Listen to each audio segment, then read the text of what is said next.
Moïse voit que la verge d'Aaron a fleuri. Et toute branche qui ne porte pas de fruits, il dit, mon père le quoi? Le retire. Et quand il le retire, la Bible dit que ce table sèche. Et quand il sèche, il finit où ça? Au feu, selon Jean chapitre 15. Alléluia. Il part au feu, il part pour être brûlé. Donc toute personne normalement qui ne porte pas de fruits est retirée de Dieu. Mais cette personne-là, elle sèche. Et elle finira où ça? En enfer, dans le feu éternel. Alors, quelle était la source de cette branche? Quelle était la source de ce bâton? Je l'ai dit à quelqu'un aujourd'hui. Je ne sais pas qu'est-ce qui marchait et qui a été cassé, qui a été brisé. Dieu est capable de le restaurer dans le nom de Jésus. J'ai dit ça sera restauré dans le nom de Jésus. Parce que Dieu est capable de restaurer tout ce que les gens ont coupé. Parce que ce n'est pas Dieu qui a retranché. Il dit, quand il a dit je suis le vrai cep et que vous êtes le sarment, tout sarment qui ne porte pas de fruits, mon père le retranche. Cette fois-ci les branches, ce n'est pas Dieu qui a retranché, ce sont les hommes.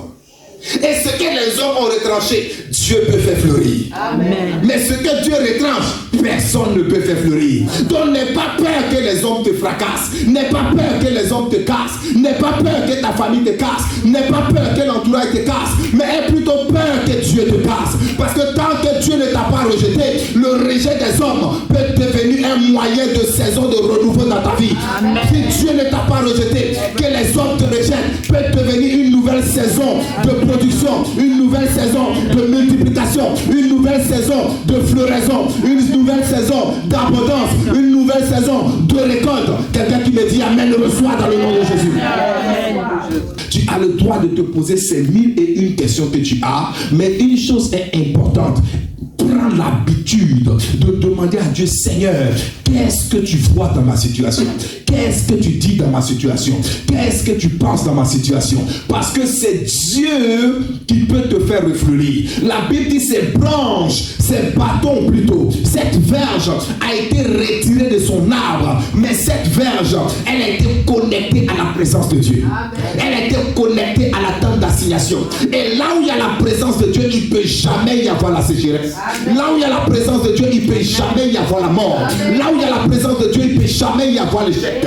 Là où il y a la présence de Dieu, il ne peut jamais y avoir l'abomination. Là où il y a la présence de Dieu, il y a la multiplication. Là où il y a la présence de Dieu, on porte du fruit. Là où il y a la présence de Dieu, il y a le changement. Là où il y a la présence de Dieu, il y a le témoignage. La Bible même dit qu'il l'a envoyé dans la tente du témoignage. Tu ne peux pas être là où il y a le témoignage et puis toi tu n'as pas le témoignage. Une branche qui était séchée, une branche qui était coupée, une verge, un bateau qui a été retranché, qui a été déposé, a commencé à fleurir. On ne l'a pas planté, on l'a juste déposé. Mais parce que la présence de Dieu est là, parce que l'Esprit de Dieu est là, cette branche a fleuri, cette branche a repris vie, cette branche a été choisie, cette branche a donné des amandes, cette branche a donné des fleurs. Pourquoi? Pas parce qu'elle était connectée à la terre, pas parce qu'elle avait été nourrie, pas parce qu'elle avait été arrosée, mais parce que la présence du témoignage était là. J'annonce à quelqu'un ce matin, tant que tu resteras dans la présence de Dieu, tu fleuriras au nom de Jésus-Christ. Tant que tu te verras dans la présence de Dieu, ta vie fleurira au nom de Jésus. Tant que tu te verras dans la présence de Dieu, l'Esprit de Dieu te donnera un nouveau témoignage. Tant que tu resteras dans la présence de Dieu, les gens travailleront à ta faveur. Tant que tu resteras dans la présence de Dieu, les gens diront que rien n'est possible. Mais Dieu dit tout est possible à celui qui croit. Normalement, les hommes te repoussent. Les hommes te rejettent. Les hommes disent celui-là on ne peut rien faire de lui. Celle-là rien de bon ne peut sortir de lui. Celui-là rien de bon ne peut sortir de lui. C'est comme si tu es retranché du monde. Tu es isolé. Tu es rejeté. Les hommes ne veulent pas te mettre dans les sillages. C'est normal. Jésus dit vous n'êtes pas du monde. Si moi-même le bois vert, ils m'ont traité. Vous voyez Jésus s'est comparé lui-même au bois. Il dit sur le bois vert à lui-même. Ils l'ont traité comme ça. Qu'en est-il du bois sec? Qu'en est-il du bois sec? Le bois vert c'est le bois qui a encore sa sève, qui a encore son énergie, qui a encore sa force. Mais regardez ce qu'ils ont fait au bois vert. Imagine-nous les bois secs. Imagine-nous les bois secs. Est-ce qu'on va compter sur un homme? Non. Est-ce qu'on va compter sur une femme? Non. Est-ce qu'on va compter sur des gens? Non. Mais on est obligé de compter sur la présence de Dieu. On est obligé de compter sur la puissance de Dieu. On est obligé de compter sur l'onction de Dieu. Pourquoi? Parce que c'est l'onction de Dieu qui nous délivre. C'est l'onction de Dieu qui change notre histoire. Cette branche-là avait été retranchée de l'arbre. Ce bois qui avait été déposé devant Dieu. Mais ce bois a porté du fruit sans son arbre. Ce bois a porté du fruit sans son arbre. Tu peux du fruit. Tu peux te multiplier. Tu peux porter du fruit. Je dis, tu peux te multiplier. Dieu peut faire des choses pour toi. Pourvu et seulement si que tu sois dans la présence de Dieu. C'est extraordinaire de voir une branche. On a coupé de son arbre. On dépose la branche. Et cette branche-là, on ne la replante pas. Mais parce que la présence de Dieu est là, elle porte des bourgeons. Elle porte des fleurs. Et elle porte du fruit. En fait, quand tu l'as emmené dans la présence de Dieu, regardez ce que la Bible dit. La Bible explique en fait le parcours d'un arbre normal. Il dit, le lendemain, Moïse entra dans la tente du témoignage. Voici que le bâton d'Aaron pour la famille de Lévi, avait fait quoi? Porté bourgeonné. Il avait éclore des bourgeons, produit des fleurs et mûri des amandes. Quand un arbre est au complet et que ce arbre est planté, un arbre ne porte pas tout de suite des fruits. Il n'y a aucun arbre qui se lève comme ça, tout d'un coup il porte du fruit. Pour qu'un arbre commence à porter du fruit, il bourgeonne d'abord. Après avoir bourgeonné, il fait quoi? Il fleurit d'abord, les bourgeons deviennent des fleurs. Et les fleurs deviennent quoi? C'est au milieu maintenant, elles s'ouvrent et puis quoi sort? Les fruits sortent. Mais cette branche-là, elle était retranchée de l'arbre, elle était dans la présence de Dieu, mais elle a accompli le processus qui avait été interrompu au départ. J'annonce à quelqu'un ce matin, quel que soit le processus de Dieu qui avait été interrompu dans ta vie, Dieu renouvelle ce processus-là et tu porteras du fruit dans le nom de Jésus-Christ. J'ai dit, tu renouvelles ce processus et ta vie portera du fruit. Au travail, tu porteras du fruit. Dans ta maison, tu porteras du fruit. Dans tes affaires, tu porteras du fruit. Dans le champ, tu porteras du fruit. Dans tes business, tu porteras du fruit. Dans ta vie spirituelle, tu porteras du fruit. Même si le processus avait été altéré, même si le processus avait été stoppé, même si le processus avait été atteint, mais parce que tu es dans la présence de Dieu, tu compléteras un nouveau processus. J'annonce à quelqu'un ce matin un nouveau processus dans tes finances, un nouveau processus dans tes affaires, un nouveau processus dans ta relation, un nouveau processus dans ta vie spirituelle, un nouveau processus dans le nom de Jésus. Prophétiquement parlant, le bâton symbolise l'autorité, le pouvoir, le règne, le commandement, la sécurité, symbolise même l'adoration. Alléluia. Le bâton représente la sécurité. Le bâton représente le pouvoir. Le bâton représente le règne. Quand je parle du bâton, je parle de la verge. En bon français, alléluia. Ça signifie l'adoration. Ça signifie le pouvoir. Ça signifie le don. Ça signifie l'autorité, la capacité que Dieu te donne, que tu as en main. Et cette capacité-là, tu peux la perdre à cause de l'état de ton cœur. Alléluia. Pourquoi je vous dis que ça symbolise cela? Quand tu lis le livre de Genèse chapitre 49, à partir du verset 10, quand Jacob bénissait ses enfants, il dit à Judas, il dit le bâton de commandement ne se éloignera pas de Judas jusqu'à ce que vienne quoi? Le Shiloh. C'est un bâton souverain, c'est un bâton de règne. Il ne s'éloignera pas de Judas jusqu'à ce que vienne le Shiloh. Dans Psaume 23 au verset 4, il dit quoi? Ta houlette et ton bâton me rassure. Donc le bâton ici du berger est comme la sécurité de la brebis. Plus loin, la Bible dit dans Esther chapitre 8, quand il dit au verset 4, la Bible dit qu'il y avait des rois, il y avait des lois plutôt dans le royaume où une princesse n'avait pas le droit d'entrer dans la chambre du roi. Et si elle doit rentrer, il faut que le roi lui tende sa verge. Il faut qu'il lui tende le bâton. Sinon, cette reine-là, on peut l'égorger. Et la Bible dit qu'après 3 jours de jeûne dans la présence de Dieu, après 3 jours de jeûne dans l'esprit, 3 jours de jeûne devant l'Éternel, elle a brisé cette loi-là en rentrant dans la chambre du roi. Et quand elle est rentrée, tellement le roi l'aimait et qu'il y avait la présence du jeûne sur Esther, la Bible dit automatiquement, il a pris son bâton, il a tendu. Il ne faut pas que quelqu'un va voir vite pour dire qu'elle a brisé la loi. Alléluia. Et quand il tend le bâton ici c'est le bâton de la royauté qui vient le protéger et relever. C'est pourquoi quand il lit à partir du verset 4, Esther 8, verset 4, la Bible dit quoi? Qui lui permettra de rester debout. Et notre père Jacob en Genèse 32, la Bible dit qu'il a traversé les Jourdains. Il dit j'ai traversé avec mon bâton.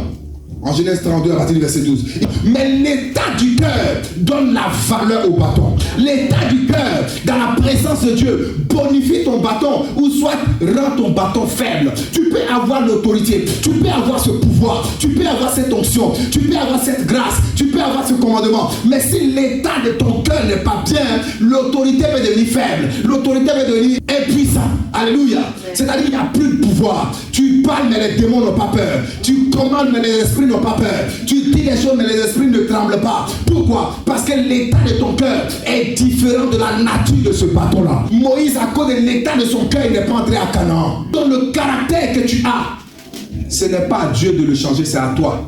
Tu peux avoir l'onction, la puissance, l'autorité. Mais si tu ne changes pas ton cœur, tu peux détruire le bâton de l'autorité dans ta vie. Avec le même bâton, Moïse a fendu la mer. Avec le même bâton, Moïse a fait plein de choses. Mais quand Dieu va lui dire, après le murmure du peuple, parle au rocher, et le rocher va te donner son eau. La Bible dit Moïse était en colère. La colère, c'est l'état exagéré du cœur dans le mar. Vous comprenez? La Bible dit au lieu de parler au rocher, Moïse va frapper le rocher dans Nombre chapitre 20, versets 8 à 12. Et quand Moïse va frapper le rocher dans sa colère, l'eau va sortir. L'eau est sortie, le miracle a été fait. Mais tu l'as fait avec quoi? Le bâton. Alors que Dieu a dit de parler. Mais toi, tu as utilisé ton autorité pour frapper. Et à cause de l'état de son cœur, ce même bâton l'a empêché d'entrer à Canaan. Aaron était le porte-parole de Moïse. À cause de ce qu'il a fait son acte, Aaron lui-même aussi n'est pas entré à Canaan. Donc l'état du cœur peut rendre le bâton inefficace. Donc il y a beaucoup qui ont perdu leur autorité, a été cassée dans ce bâton. Amen. Leur pouvoir, leur grâce, leur maison, leur foyer, leur vie, leur finance, leurs ressources. Mais souvent l'état du cœur rend ton autorité faible. Rends ta grâce faible, rends ton onction faible. La même autorité que tu exerçais, le même bâton que tu avais, où Dieu ouvrait les portes. Parce que c'est avec le même bâton que Dieu a fendu la mer. C'est avec le même bâton que Moïse s'est présenté devant Pharaon. C'est avec le même bâton qui s'est transformé en serpent et qui a englouti les bâtons de Pharaon. Mais c'est le même bâton, à cause de sa colère, qui l'a conduit à la mort et il n'est pas entré à Canaan. Souvenez-vous encore, je reviens encore sur l'histoire de Géasi. Vous vous souvenez d'Élisée? Élisée, la Bible dit qu'il a prié pour une femme tsunamite. Vous vous souvenez, cette femme n'avait pas d'enfant. Et quand cette femme a eu un enfant, et l'enfant est mort. Amen. Quand l'enfant est mort, la Bible le dit dans le livre de 2 Rois chapitre 4, à partir du verset 29 à 30. Amen. La Bible déclare que l'enfant va mourir. Et quand l'enfant va mourir, la dame va aller voir Élisée. La Bible dit Élisée va prendre son bâton et il va donner à Géasi. Il ne va pas aller prier pour l'enfant tout de suite. Lisez bien, vous allez voir. Il va donner son bâton. Le bâton, c'est quoi? C'est son bâton de prophète. Parce que Élisée était prophète. C'est son bâton de commandement, son bâton d'autorité. Son bâton avec lequel tous les rois, les prophètes, ils avaient toujours un bâton. Les Samuel, ils avaient un bâton qui était un symbole de pouvoir. Qui était un symbole de règne.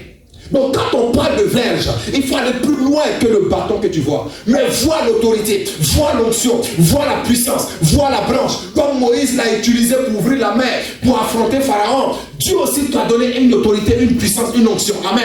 Mais il faut avoir cette grâce-là avec toi. Et la Bible dit qu'il va donner son bâton à Géasi. Il va dire, précède-nous, va prier pour l'enfant, dépose mon bâton sur l'enfant. Alors que le bâton a le pouvoir de son maître. Le bâton a la capacité de son maître. Le bâton a cette force-là qui est dans la personne qui possède. Mais la Bible dit que Géasi a pris le bâton. Pourquoi? Parce que ça ne lui était pas destiné. Et quand il est parti avec le bâton, la Bible dit qu'il a déposé le bâton sur l'enfant. L'enfant ne s'est pas réveillé. Il est revenu. Quand il est revenu, la Bible dit Élisée lui-même il est parti, il a prié pour l'enfant, l'enfant s'est réveillé. Pourquoi l'enfant ne s'est pas réveillé lorsque Géasi a pris le bâton? Parce que le cœur de Géasi est pervers. Le cœur de Géasi est perfide. Souvenez-vous, quand le même Élisée va prier encore pour Naaman dans 2 Rois chapitre 5, la Bible dit que c'est le même Géasi qui va passer derrière son maître pour dire que mon maître dit qu'il faut donner les richesses qu'il y a là. Il va prendre les richesses derrière et la Bible dit qu'il va récupérer la lèpre de Naaman. Pourquoi? Parce que son cœur était attaché à l'argent. Son cœur était attaché au bien. Donc tu peux avoir un bâton. Tu peux avoir une autorité. Le bâton qui est le symbole du pouvoir, de l'onction, de l'autorité, de la grâce, de la vie, du travail, de l'entreprise, de ton business, de ton foyer. Mais ton cœur, s'il n'est pas connecté à ce pouvoir, qu'à la présence de Dieu, tu peux perdre ou sinon rendre ton autorité faible. Tu peux perdre ta maison, tu peux perdre ton foyer, tu peux perdre. Il y a des gens qui perdent pas parce qu'ils ont un mauvais cœur, parce que le diable a attaqué. Et là, c'est un autre type de combat. combat. Mais il y en a qui le perdent pas parce que l'ennemi les a attaqués, mais parce qu'eux-mêmes n'ont pas su maîtriser le pouvoir que Dieu les a donné. C'est pourquoi il y a une phrase qui dit souvent, on voit ça dans les films, qui dit qu'un grand pouvoir, une grande autorité nécessite une grande responsabilité.